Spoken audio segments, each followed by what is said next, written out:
নেশা কারবারির পেছনে ধাওয়া করে নেশা সামগ্রী সহ যুবক আটক। দক্ষিণ কদমতলা থানার পুলিশের অভিযানে বড় সাফল্য। রবিবার রাতে গোপন সূত্রে খবর পেয়ে পুলিশ অভিযানে নামে সন্দেহভাজন অম্বর আলী নামের এক যুবককে আটক করার চেষ্টা করলে সে পালিয়ে যাওয়ার চেষ্টা করে। পুলিশ তাকে পিছু ধাওয়া করে অবশেষে আটক করতে সক্ষম হয়। তল্লাশি করে তার কাছ থেকে প্রায় 38 গ্রাম ব্রাউন সুগার উদ্ধার হয়। প্রাথমিক তদন্তে অনুমান করা হচ্ছে সে মাদক পাচার চক্রের সঙ্গে যুক্ত।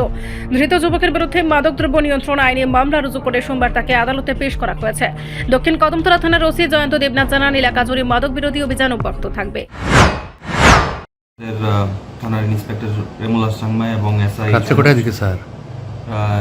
সঞ্জীব সরকার রাত্র 12টা দিকে তারা নাইট মোবাইলে বেরিয়ে যখন সাউথ কদমতলা ওয়ার্ড নাম্বার 1-এ যায়, তখন একটা লোককে সে সন্দেহমূলক অবস্থায় ঘোরাফেরা করতে দেখে এবং যখন তার কাছে যায় দেখতে পায় যে সে অম্বর আলী এবং পুলিশকে দেখে সে পালানোর চেষ্টা করে। তখন তাদের সন্দেহ হয় এবং তাকে সার্চ করে তার পকেটে একটি পাউচ দেখতে পায়, যেটা ব্রাউন সুগার বলে তাদের মনে হয়।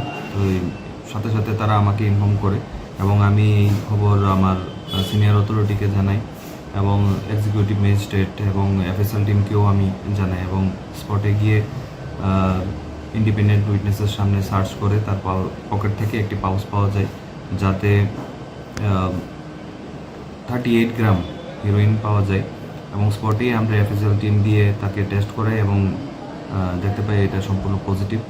তো যথারীতি তাকে আমরা অ্যারেস্ট করি এবং থানাতে নিয়ে আসি এবং একটা স্পেসিফিক কেস আমরা তার এগেইনস্টে রেজিস্টার করি, যার কেস নাম্বার হচ্ছে কদমতলা কেস নাম্বার 6225 এবং আন্ডার সেকশন হচ্ছে 22B এবং 29 এনডিপিএস অ্যাক্টে।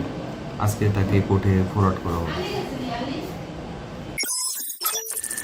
রিপোর্ট সংবাদ প্রতীক্ষা।